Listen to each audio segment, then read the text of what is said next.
Il y a des moments dans la vie où Dieu visite soit une ville, soit une famille, soit une personne. Il y a des moments où Jésus passe. Il y a des moments où Dieu visite.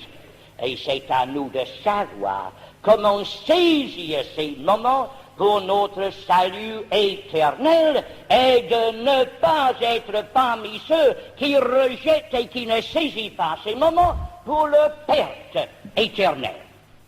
En ce qui me concerne, je sais bien qu'il y avait à 3 reprises dans ma vie que Dieu m'a visité. 3 reprises où Dieu m'a appelé, il m'a demandé, non pas mon cœur seulement, mais mon âme et ma vie. Et je n'hésite pas à dire, si la 3e fois je n'avais pas dit oui à Dieu, je serais aujourd'hui certainement dans une éternité perdue, tuée dans la dernière guerre mondiale. Frères et sœurs, il y a des moments où Dieu visite, des moments où Jésus passe. Saisissez ces moments-là, je vous en supplie, vous ne le regretterez jamais. Je termine en vous donnant juste mon témoignage pour cette question-là. Lorsque Jésus passe, laissez-je vous saisir et vous ne regretterez jamais. Un dimanche, je crois, j'étais sur un coin d'une rue à Londres, j'attendais quelqu'un. Un jeune homme s'approcha de moi, il me pose la question, jeune homme, êtes-vous sauvé? La question était bien posée, parce que c'est la question qu'il faut poser. Non pas as-tu une religion, non pas as-tu ceci, as-tu cela, es-tu sauvé? C'est là la grande question. Il a posé la question, es-tu sauvé?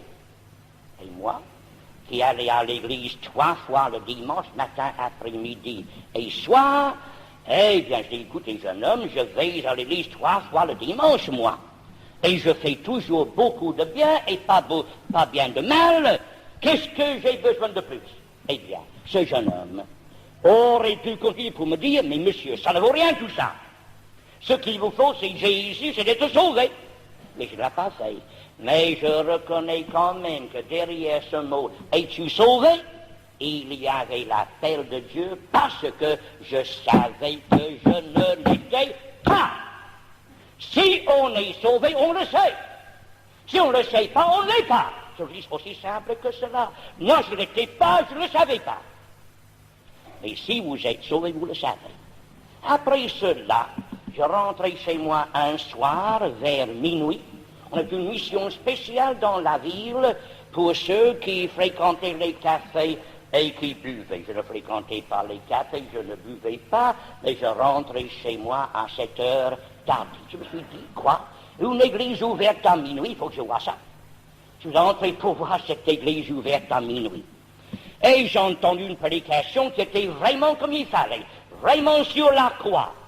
Et j'étais touché dans mon cœur. Je me suis dit, vraiment, Dieu est là, vraiment, il y a là quelque chose que je ne comprends pas, mais Dieu est là. Mais voyez-vous, si ces gens avaient fait un appel que nous faisons dans notre salle, ce soir-là, je serais sauvé. Mais au lieu de dire, tous ceux qui veulent être sauvés, levez-vous, j'avais assez de courage pour me lever, aller de l'avant, ils ont commencé par un chemin un peu détourné. Ah, mes frères et sœurs, n'allez jamais par les chemins détournés en faisant un appel, que ce soit net et clair. Ils ont dit maintenant, tous ceux qui sont sauvés se lèvent. J'ai regardé et j'ai vu à peu près 150 personnes se lever comme ça. Oh, je me suis dit, ceux-là savent qu'ils sont sauvés. Alors, ça va troubler ça. Mais après, j'ai vu d'autres personnes se lever un peu doucement, sans beaucoup de bruit, un peu ici, un peu là, un peu là, un peu là, jusqu'à ce que tout le monde était debout, sauf moi, et une femme à côté de moi. Je me suis dit, si je me lève, elle va se lever. Alors, je dis, non, il faut être honnête. Je ne suis pas sauvé, je ne peux pas le faire, donc je suis resté assis. Mais personne n'est venu me demander si je voulais être sauvé, et je voulais. Il est certain, ce jour-là, si on avait dit, ceux qui veulent le Seigneur, levez-vous et venez en avant, ou je serais allé à double pas. Mais c'était Dieu quand même qui m'a visité. J'ai manqué son appel. Heureusement qu'il y avait une troisième fois. Alléluia. Cette fois-là, ce sera sur le coin d'une rue à Londres. Il y avait là, chaque jeudi midi, une groupe de jeunes gens. Je suis allé, j'ai écouté ce groupe de jeunes gens, et je me suis dit, ces jeunes gens ne sont pas si intelligents que toi. Et ils n'ont pas ce que tu as dans la vie. Parce que j'ai vu qu'ils étaient habillés un peu moins bien que moi. J'ai regardé, j'ai observé bien d'autres choses. Je me suis dit, non. Ils n'ont pas ce que tu as comme argent. Ils n'ont pas ce que tu as comme intelligence. Ils n'ont pas ce que tu as dans la vie. Mais ils ont quelque chose que tu n'as pas. Voilà ce que j'ai compris. Et lorsqu'ils ont parlé du salut et d'accepter Jésus comme mon sauveur, et bien ce jour-là, je n'ai pas manqué à l'appel. Et là, à ce coin de rue, j'ai trouvé Dieu et Dieu m'a trouvé. Dieu m'a visité et il m'a trouvé là. Oh, c'était pas seulement une question de dire, Seigneur, je t'accepte comme sauveur. C'était un contrat de me donner au Seigneur pour la vie et pour l'éternité. Alléluia. Alors, à ce coin de rue-là, Jésus m'a visité, Jésus m'a sauvé. Alléluia. Mais j'ai dit tout à l'heure, j'avais un peu d'intelligence en ce temps-là, et j'ai bien compris qu'une fois sauvé, il me fallait nourrir cette vie nouvelle que j'avais reçue. Et j'ai bien compris d'aller mettre cette nouvelle chaleur que j'avais dans mon cœur, dans les réfrigérateurs ecclésiastiques qu'il y avait dans la ville, que ça n'irait pas du tout. Alors je dis, Seigneur, dirige-moi, visite-moi, conduis-moi, où je trouverai la vraie foi, où je trouverai une église chaude et vivante. Parce que c'est là vraiment que Dieu m'a visité et que Dieu m'a trouvé, béni soit son nom. Donc, j'ai demandé pendant 4 semaines, Seigneur, dirige-moi et montre-moi où je devais aller. Je sortais donc le matin, je parcourais la ville en laissant Dieu me diriger. Et à la fin, il m'a dirigé dans une rue. Et dans cette rue, il y avait 4 assemblées chrétiennes. Et j'ai écouté le chant. Et je me suis dit, comme on a dit certainement de vous, ces gens-là chantent comme s'ils comprennent et qu'ils expérimentent ce qu'ils chantent. Il y avait quelque chose dans ces chants que j'ai entendu en dehors, je suis entré dedans pour entendre davantage. Donc ce fut le chant qui m'a tiré dans cette assemblée-là. Arrivé là, un monsieur m'a serré par la main avec une poignée de main. Mais c'est la première fois qu'on s'occupe de moi dans une église. J'entre dans bien des églises, mais le Seigneur s'est occupé de moi. Ici, on s'occupe de moi. Voyez-vous, on est un peu égoïste, voyez-vous, n'est-ce pas?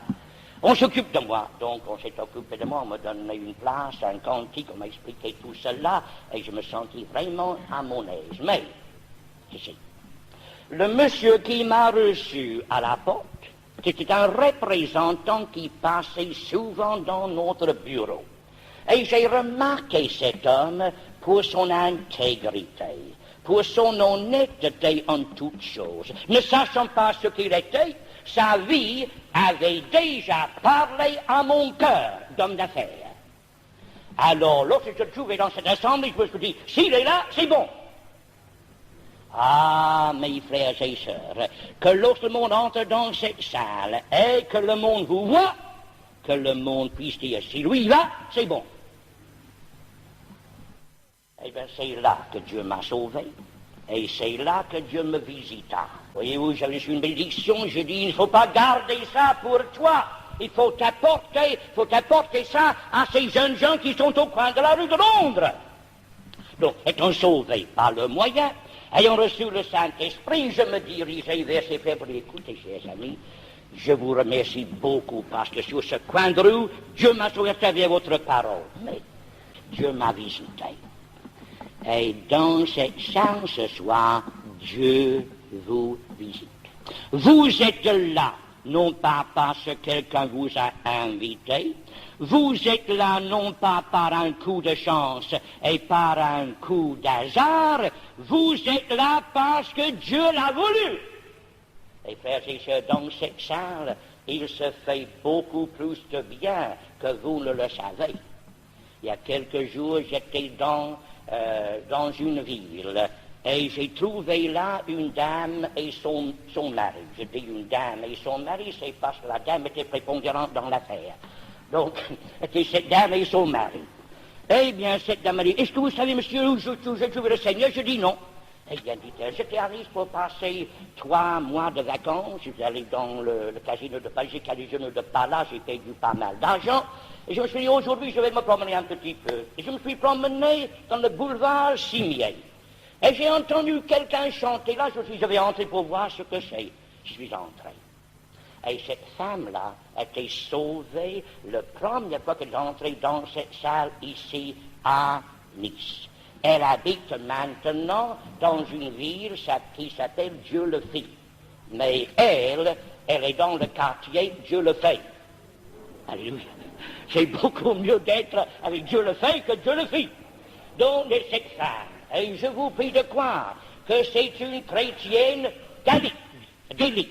Voyez-vous, frères et sœurs, dans cette salle, il se fait beaucoup plus de bien que vous le pensez. C'est un lieu où Dieu visite son peuple. Et c'est là qu'il veut et peut vous visiter aujourd'hui à la gloire de son nom. Voici ton roi qui vient, Jésus, le Fils éternel de Dieu. Ne manquez pas le jour de votre visitation, accepte-le, laisse-le entrer dans votre cœur, non seulement comme sauveur, mais comme roi, et vous serez sauvés pour le temps présent et pour l'éternité. Amen. Fermons nos yeux, baissons nos têtes, élevons nos cœurs vers le Seigneur. Seigneur notre Dieu, nous regardons vers toi, et nous savons comme ta parole nous dit, comme Jésus lui-même nous l'a dit, personne ne peut venir si le Père ne l'attire. Et nous croyons, Seigneur, que dans ce jour, tu as attiré bien des âmes, parce que tu as voulu que ces âmes aient une rencontre personnelle avec toi. Tu as voulu que ces âmes comprennent le jour où tu les as visitées pour leur salut, pour le bien, pour leur guérison et pour leur rédemption. Ô Seigneur, toi qui se manifestas jadis dans la ville sainte comme le roi souverain, et quelques jours plus tard comme le Sauveur, manifeste-toi dans cette salle, comme le Sauveur tout d'abord, et ensuite comme le roi souverain pour régner et pour dominer dans les cœurs, Seigneur. Il y a bien des opprimés dans cette salle, bien des gens qui portent les fardeaux, bien de ceux qui ont besoin d'une parole de délivrance de ta part, et bien de ceux qui ont besoin du pardon de leurs péchés. Ô Jésus, je t'en supplie, manifeste-toi, sauve, pour la gloire de ton nom. Oui, nous te disons, Hosanna, Seigneur, sauve, nous te prions, aujourd'hui dans cette salle, au nom de Jésus. Amen.